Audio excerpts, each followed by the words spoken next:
Women are beautiful. All of our shapes and sizes and shades and colors of clothing and how we express ourselves. And I'm very honored to be here with all of you this morning and to share this presentation with you. My intent for today is for you to find the confidence within yourself to be the magnificent woman each one of you were born to be.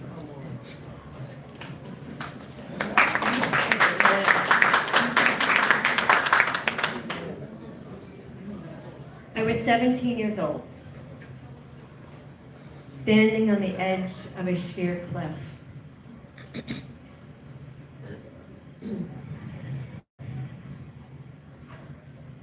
Breathing in the moment.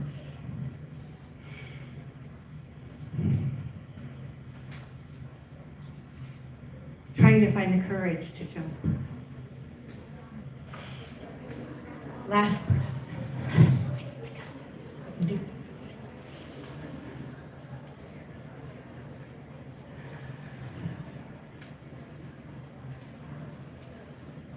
And then I heard a voice. A strangely familiar voice. What if everything they've told you is a lie? What if there's a better life out there waiting for you? And I thought about that first lie, the first big lie. I was 11 years old, standing in the kitchen, doing dishes, up to my elbows in dirty dishwater. My dad and a friend of his were standing in the doorway watching me work. And they're both men in their mid-40s. This man's looking at me with a look of lust, which is now I understand what that was. And he said to my dad, "Ooh, I like that one. She's a good worker. Promise me you'll save her for me." And my dad slapped his friend on the back and said, "Sure, I think that can be arranged." And that's when I realized that my fate had been sealed. And that's when I started running away and trying to figure out how to have a better life for myself. You see, I grew up in a fundamentalist, polygamist, doomsday cult. And I knew at some point I would become Mrs. Fishman number 2. And in Montana, the legal marriage age was 14. So I only had a couple of good years left.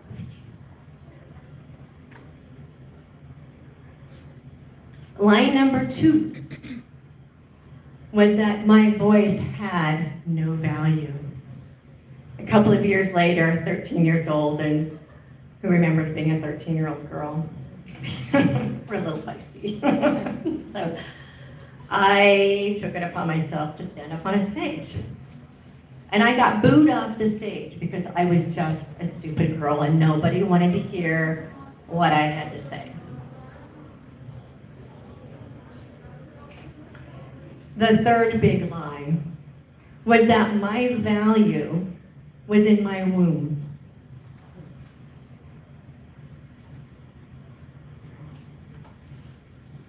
My womb had been tainted. It had been violated against my will.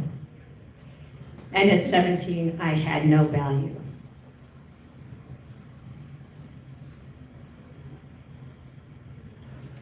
That familiar voice in my head gave me hope for a better life. So instead of jumping, I ran away from home. It's a smart thing, I figured out. I jumped in the back of a car and drove away in the middle of the night. I had no money, no education, no social skills.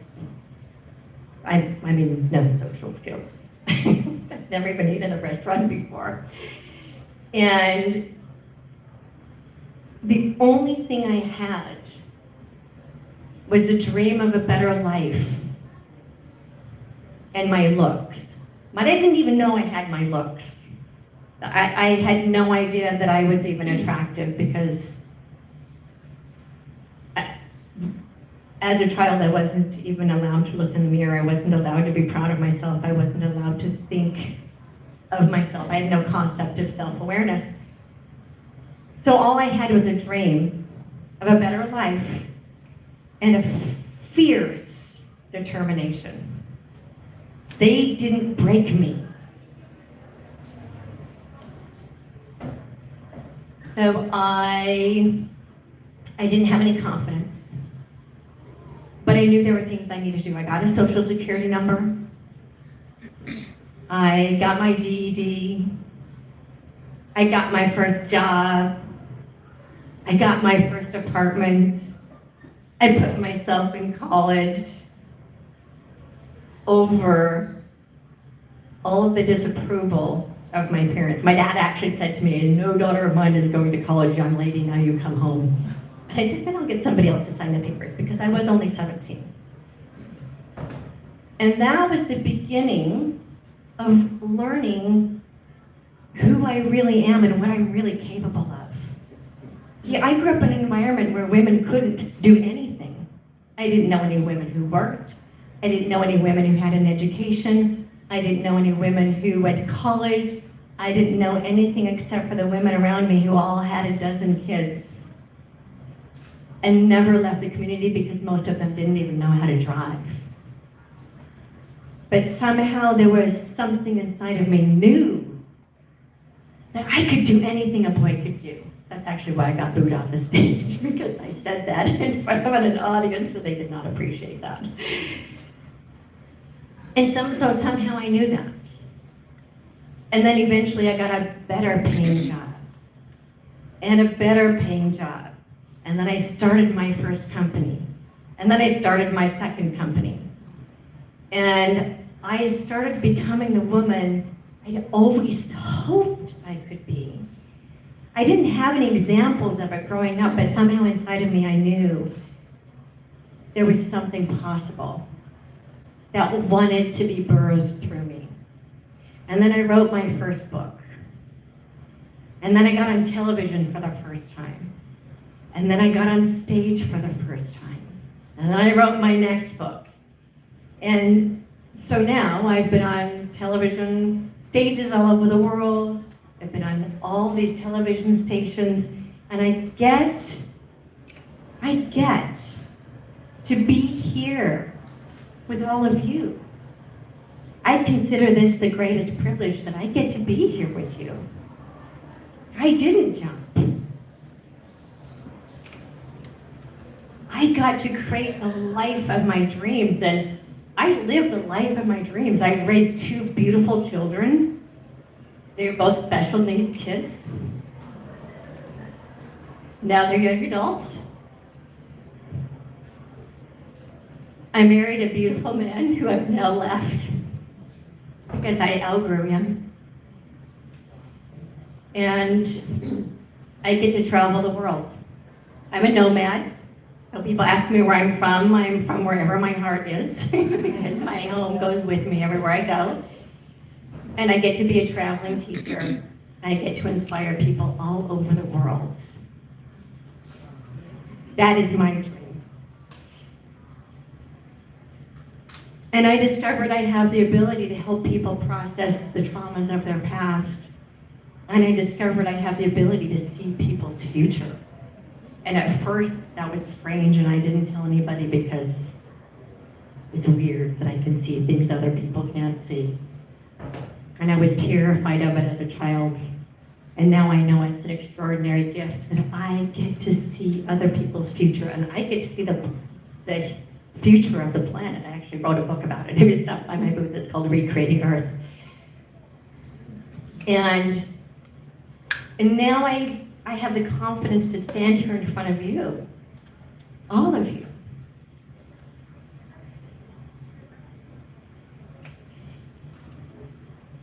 And about a month ago, I was in a studio, sitting in the green room, It's Sacramento CBS. Good morning, Sacramento. Getting ready to go live on TV. And I'm sitting with my coach, because every coach needs a coach who's more successful to help you get to the next level. So I'm sitting with my media coach. And he said, what would you tell that 17-year-old? If you could go back and talk to that 17-year-old, what would you say to her? So I'm visualizing this, and my 7-year-old self is here. And I said, I would tell her, what if everything they said to you was a lie? What if there's a better life waiting for you out there? And then I realized that voice that I heard when I was 17 years old, talking to me, that sounded oddly familiar, was me now talking to myself back then. The 17-year-old self listening to my present self, telling me not to jump.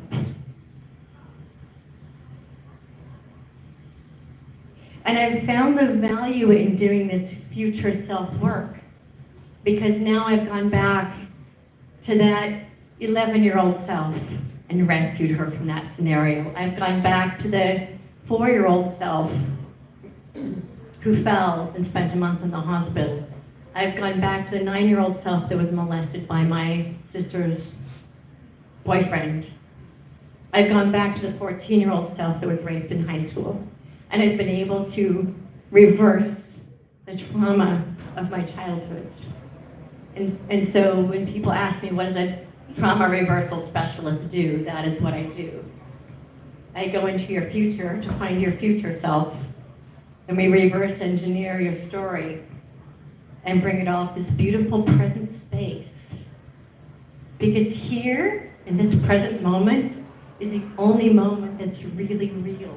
This is where you create your life, here. And one of the things I wanted to share with you, because I said I would teach you how to become more confident on stage and camera as part of this presentation, there are 3 little things I want to share with you. One is that fear really is just an illusion. It does not exist.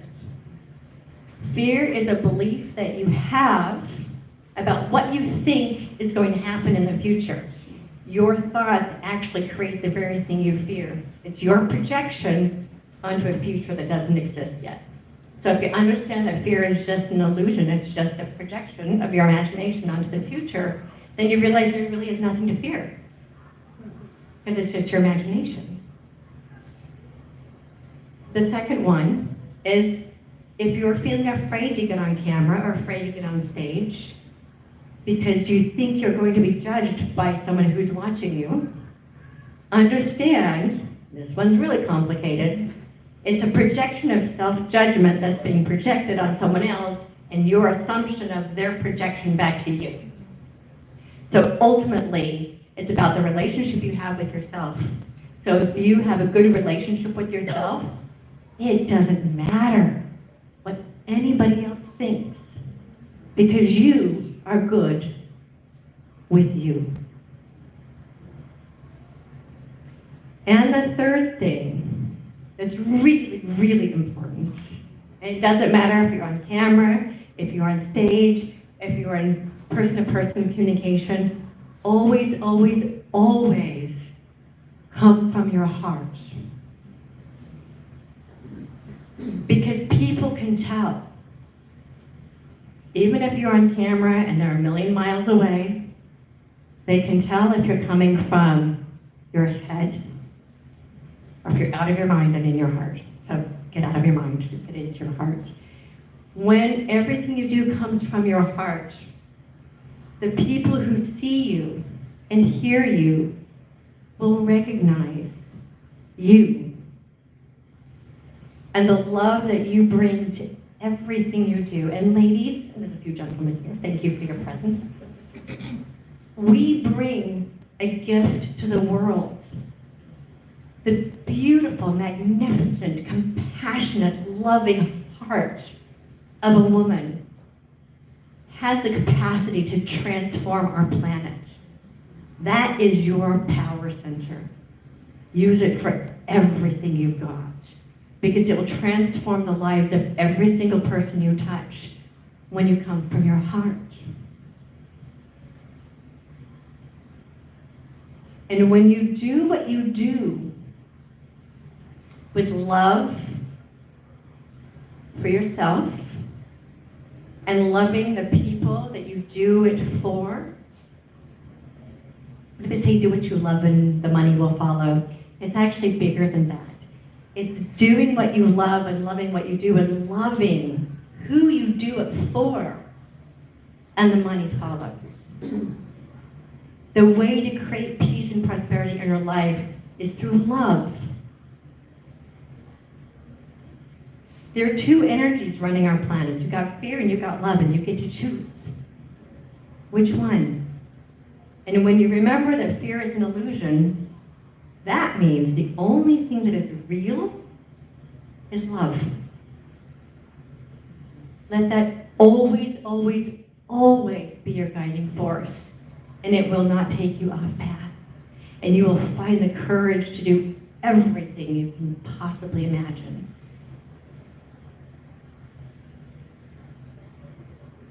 I'm kind of evidence of that. I listen to my loving future voice, and that's why I'm here with all of you. Oh, good, and I'm right on time. And so what I wanted to share in closing is your voice is the center from which your heart speaks.